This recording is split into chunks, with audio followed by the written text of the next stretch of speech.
ലോക ആചാര്യന്മാരിൽ പ്രഥമ ഗണനീയനായ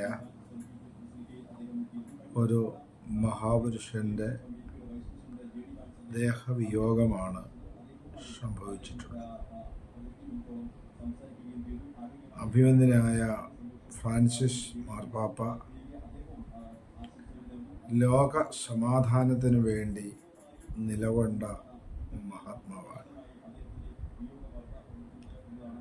മാർപ്പാപ്പമാരിൽ ഇത്രയേറെ ജനകീയനും മതസമന്വയത്തിനും മതസൗഹാർദ്ദത്തിനും വേണ്ടി നിലകൊണ്ട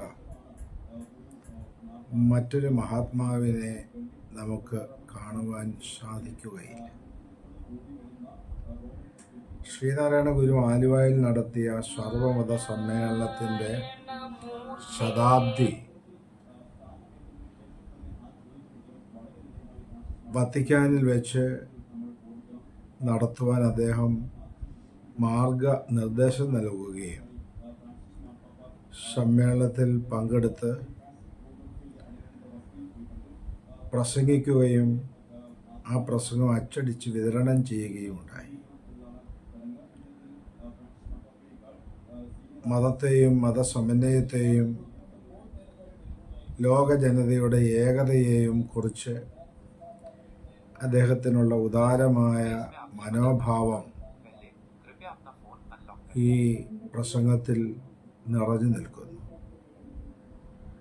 ശ്രീനാരായണ ഗുരു തൻ്റെ ജീവിതം മനുഷ്യർക്ക് വേണ്ടി സമർപ്പിച്ചുവെന്നും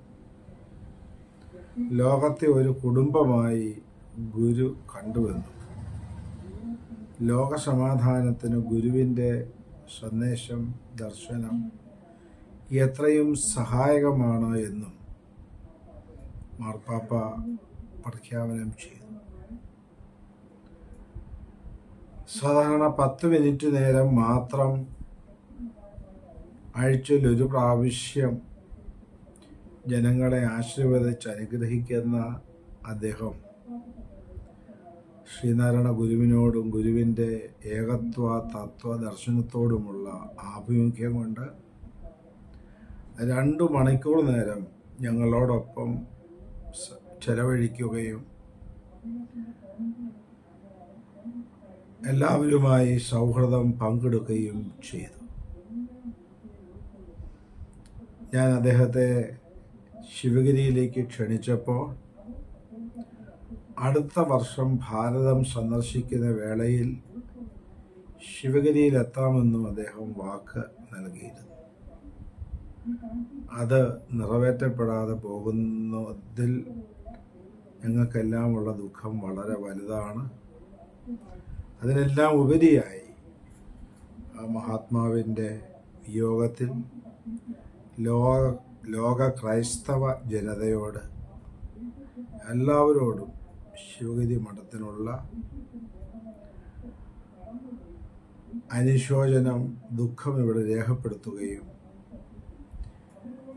അദ്ദേഹത്തിൻ്റെ ആത്മചൈതന്യം ദൈവചൈതന്യത്തിൽ സമ്പൂർണ്ണ നിലീനമാകട്ടെ എന്ന് പ്രാർത്ഥിക്കുകയും ചെയ്യുന്നു. നമസ്കാരം.